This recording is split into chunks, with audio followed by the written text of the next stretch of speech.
Chapter থেকে 3 মার্কসের কতগুলো কোয়েশ্চেন আসতে চলেছে প্রিভিয়াস ইয়ার কিছু কোয়েশ্চেন ঘেটে আমি টপ 50 কোয়েশ্চেনের একটা সেট তোদের জন্য বানিয়েছি। 1 আউট অফ 2 কোয়েশ্চেন, একটা কোয়েশ্চেন ইলেকট্রোকেমিস্ট্রি থেকে পাবি, তো এটা কিন্তু ডেসক্রিপশন বক্সে লিংক দেওয়া থাকবে। নেক্সট আসা যাক ডি এবং এফ ব্লক, অনেকটাই তোদেরকে এটা মনে রাখতে হবে। তো এইখান থেকে বিভিন্ন রকমের ইম্পর্টেন্ট কোয়েশ্চেন গুলো সিলেক্ট করা হয়েছে, যেমন এখানে ধর অ্যালডিহাইড কিটোনে দেখা যায়, তো এটা হচ্ছে তোর রূপান্তর করা আছে। Hello hello hello, welcome to PW Bangla.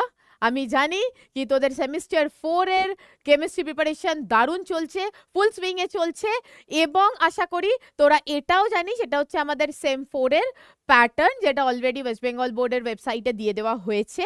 তো প্রিভিয়াস ইয়ার কিছু কোয়েশ্চেন ঘেটে আমি টপ 50 কোয়েশ্চেনের একটা সেট তোদের জন্য বানিয়েছি, রাইট? অর্গ্যানিক ফিজিক্যাল মিলিয়ে যা যা টপিক যা যা চ্যাপ্টার আমাদের আছে, তো এটা জাস্ট একবার তোদেরকে দেখিয়ে দিলাম, সো দ্যাট তোরা মানে অ্যাটলিস্ট তোরা এই ব্যাপারটা বুঝতে পারবি যে কোন চ্যাপ্টার থেকে ওয়েটেজ কত, এবং কোন চ্যাপ্টার থেকে 2 মার্কসের কোয়েশ্চেন আসতে চলেছে, কোন চ্যাপ্টার থেকে 3 মার্কসের কতগুলো কোয়েশ্চেন আসতে চলেছে, এবং কোন চ্যাপ্টার থেকে 5 মার্কসের কোয়েশ্চেন আসতে চলেছে। তো এক্ষেত্রে যদি দেখা যায় হেভি ওয়েট চ্যাপ্টারের মধ্যে আমাদের কাইনেটিক্স আসছে, এবং হেভি ওয়েট চ্যাপ্টারের মধ্যে নাইট্রোজেন কন্টেনিং কম্পাউন্ড আসছে। সবই হেভি ওয়েট, বাট এটা তোর 7 করে ওয়েটেজ, আর এটা 5 এই হচ্ছে তোর ওয়েটেজ, ঠিক আছে? তো 2 মার্কসের কোয়েশ্চেন টোটাল 10টা থাকবে। কোন কোন চ্যাপ্টার থেকে থাকবে সেটাও বলে দেওয়া হয়েছে।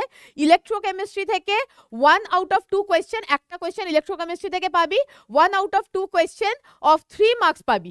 5 মার্কসের জন্য কিন্তু ওরা অ্যালট করেছে যে দুটো বেশি হেভিওয়েট চ্যাপ্টার, মানে ইলেকট্রোকেমিস্ট্রি এবং ইলেকট্রোকেমিস্ট্রি এবং অ্যালডিহাইড কিটোন কার্বক্সিলিক অ্যাসিড, এই দুটো চ্যাপ্টার থেকে 5 মার্কসের যে কোয়েশ্চেনটা আসার কথা লেখা হয়েছে, সেক্ষেত্রেও যদি তোরা পিওয়াইকিউ দেখিস 5 মার্কসের কোয়েশ্চেনটাও বেসিক্যালি 2+3 করে বা 1+1+3 করে এরম ভাবে ডিভাইড করা থাকে, ঠিক আছে? তো চলো আসা যাক, মোটামুটি একটা সুপার 50 মানে টপ 50 কোয়েশ্চেন যদি দেখা যায়, প্রথম ইলেকট্রোকেমিস্ট্রি থেকে আমরা যেটা এক্সপেক্ট করতে পারি, ইলেকট্রোকেমিস্ট্রিটাকে 3টে পার্টে যদি আমরা ডিভাইড করে নিই, কি একটা নার্স ইকুয়েশনের পার্ট মানে একটা সেল পার্ট হয়ে গেল, একটা কন্ডাক্টেন্স ল্যামডার পার্ট হয়ে গেল, আর একটা তোর হয়ে গেল ইলেকট্রোলাইসিসের পার্ট, ঠিক আছে? তো এই হিসেবেই কিন্তু আমি মোটামুটি ভাবে কোয়েশ্চেনগুলো নিয়েছি, রাইট? যেমন ধর ফ্যারাডেজ ল স্টেটমেন্ট আমি এখানে লিখিনি, আশা করি তোরা সেই ব্যাপারটাও মানে দেখে নিবি কি Faraday's first law second law statement.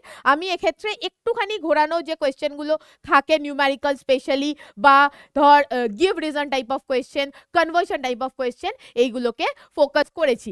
এবার প্রশ্ন হচ্ছে কি এই পিডিএফটা তোরা কোথায় পাবি? এখন এই পুরো পিডিএফটা তো আমি তোদের জন্য রিডিং পড়বো না, তোরা প্রথমে দেখবি, সলভ করবি, যখন ডাউট হবে তখন কমেন্টে লিখবি।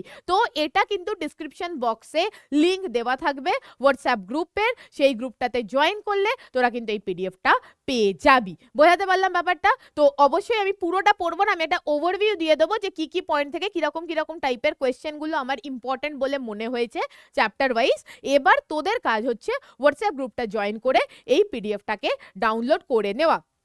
কয়েকটা কোয়েশ্চেন বেশি আছে, যেমন ধর অর্গ্যানিকের ক্ষেত্রে তো এক্স্যাক্টলি একটা চ্যাপ্টার থেকে 8টা 9টা কোয়েশ্চেন সিলেক্ট করা যায় না। যেমন ইলেকট্রোকেমিস্ট্রি আমি তোকে বললাম 3টে ভাগে ডিভাইড করা হয়ে গেছে, এটা মাঝখানে তোর অ্যামিনসের কোয়েশ্চেন এসে গেছে, মাঝখানে তোর এটা এসে গেছে নাইট্রোজেন কম্পাউন্ডের কোয়েশ্চেন, ঠিক আছে? নাইট্রোজেন কম্পাউন্ডের কোয়েশ্চেনটা মাঝখানে এসে গেছে টাইপিং এর সময়। এনিওয়ে, তো এবার তুই চলে আয় কেমিক্যাল কাইনেটিক্সের ক্ষেত্রে কিন্তু ম্যাক্সিমাম নিউমেরিক্যাল আমরা এক্সপেক্ট করতে পারি, আর একটা হচ্ছে গ্রাফ রিলেটেড কোয়েশ্চেন, আর একটা হচ্ছে ডেরিভেশন, মানে জিরো অর্ডার ফার্স্ট অর্ডারের স্টেপ বাই স্টেপ ডেরিভেশন, মানে বোর্ডে যেহেতু তোকে লিখতে হবে সেই লেখার কোয়েশ্চেনগুলোর মধ্যে ডেফিনেটলি কিছু ডেরিভেশন আমাদের থাকে, ঠিক আছে? বিক্রিয়ার হার হয়ে গেল, তারপর তোর অর্ডার হয়ে গেল, এই টাইপের কোয়েশ্চেনগুলো, যেমন হাফ লাইফ টি হাফ নিয়ে ডিফারেন্ট কোয়েশ্চেন জিজ্ঞেস করা হয়। তো এগুলো আমি মোটামুটি একটা সেট তোদের জন্য বানিয়ে দিয়েছি, যেমন অনুঘটকের কাজ কি, অ্যাক্টিভেশন এনার্জি, তারপর অ্যাক্টিভেশন এনার্জি অনুঘটক কি করে, অ্যাক্টিভেশন এনার্জিকে কমিয়ে দেয় যদি আমরা পজিটিভ ক্যাটালিস্ট বলি, নেগেটিভ ক্যাটালিস্ট বললে বাড়িয়ে দেয়, সেই গ্রাফটা, সেই গ্রাফের এক্সপ্লেনেশন ইত্যাদি ইত্যাদি এগুলো আছে, ঠিক আছে, নেক্সট আসা যাক ডি এবং এফ ব্লক। অনেকটাই তোদেরকে এটা একটু মনে রাখতে হবে, মানে রিয়াকশনগুলো অবশ্যই মনে রাখতে হবে। আর একটা কথা হচ্ছে এই চ্যাপ্টারটা কিন্তু কোঅর্ডিনেশনের সঙ্গে সম্পূর্ণ রিলেটেড, এটা তোরা সবাই জানিস। কেন কি এমন অনেক কিছু স্ট্রাকচার বন্ডিং যেগুলো আছে সেগুলো কোঅর্ডিনেশন কম্পাউন্ড পড়ে এলে ব্যাপারটা ইজি হয়ে যাবে। কেন কি কালার এক্সপ্লেনেশন ইত্যাদি ইত্যাদি এগুলো সবই আমরা বন্ডিং মানে কোঅর্ডিনেশনের বন্ডিং দিয়ে এক্সপ্লেন করে থাকি। ঠিক আছে, তো এই পার্টটা হয়ে গেল। রিয়াকশন এখানে যদি মেনলি আমরা ফোকাস করি, যেমন ধর এমএন মানে পারম্যাঙ্গানেটের যেগুলো রেডক্সে ম্যাক্সিমাম করা থাকে, রেডক্স রিয়াকশনগুলো পারম্যাঙ্গানেটোমেট্রি এবং ডাইক্রোমেটোমেট্রি, এই দুটোর ম্যাক্সিমাম রিয়াকশনগুলোই কিন্তু এই চ্যাপ্টারের মধ্যে আসে। সো এখানে একটা ট্রিক্স আছে কি হাফ রিয়াকশনগুলো তুই যদি মনে রাখিস তাহলে কোএফিসিয়েন্টগুলো আলাদা করে মনে রাখতে হবে না। যেমন হাফ রিয়াকশন পারম্যাঙ্গানোমেট্রির হাফ রিয়াকশনটা, ডাইক্রোমেটোমেট্রির হাফ রিয়াকশনটা, মানে যেটা তো রিডাকশন হাফ রিয়াকশন, তার সঙ্গে যে যে রিয়াকশনগুলো আছে সেগুলো সব কিন্তু ক্লাব করে রেখা যায়। একটা ডেফিনেটলি একটা সুপার ট্রিক্স আছে, সেটা তোরা জানিস কি এক্ষেত্রে কিন্তু আলাদা আলাদা করে প্রতিটা কোএফিসিয়েন্ট মনে রাখা সম্ভব নয়। আমরা টুক করে রেডক্স ইকুয়েশনটাকে আয়ন ইলেকট্রন মেথডে ব্যালেন্স করে কোএফিসিয়েন্টগুলো বলে দিতে পারবো। ঠিক আছে, তো এই ক্ষেত্রেও আমাদের ডি ব্লকের ক্ষেত্রেও যেটা হচ্ছে, প্রথম হচ্ছে পিরিয়ডিক ট্রেন্ড, মানে ট্রেন্ড ওয়াইজ কোয়েশ্চেন আসবে নাম্বার 1। নাম্বার 2 হচ্ছে রিয়াকশন হয়ে গেল। নাম্বার 3 হচ্ছে স্ট্রাকচার বন্ডিং রিলেটেড কোয়েশ্চেন। ঠিক আছে, নেক্সট আসা যাক, দেখো ওই যে বললাম কোঅর্ডিনেশন কম্পাউন্ডে অটোমেটিক্যালি তোর কোয়েশ্চেনগুলো যেটা আসবে VVT, MOT molecular orbital theory, VVT CFT, sorry not MOT, তোদের এমওটি নেই, ভিভিটি এবং CFT crystal field theory, valence bond theory, এইখান থেকে ম্যাক্সিমাম কোয়েশ্চেন।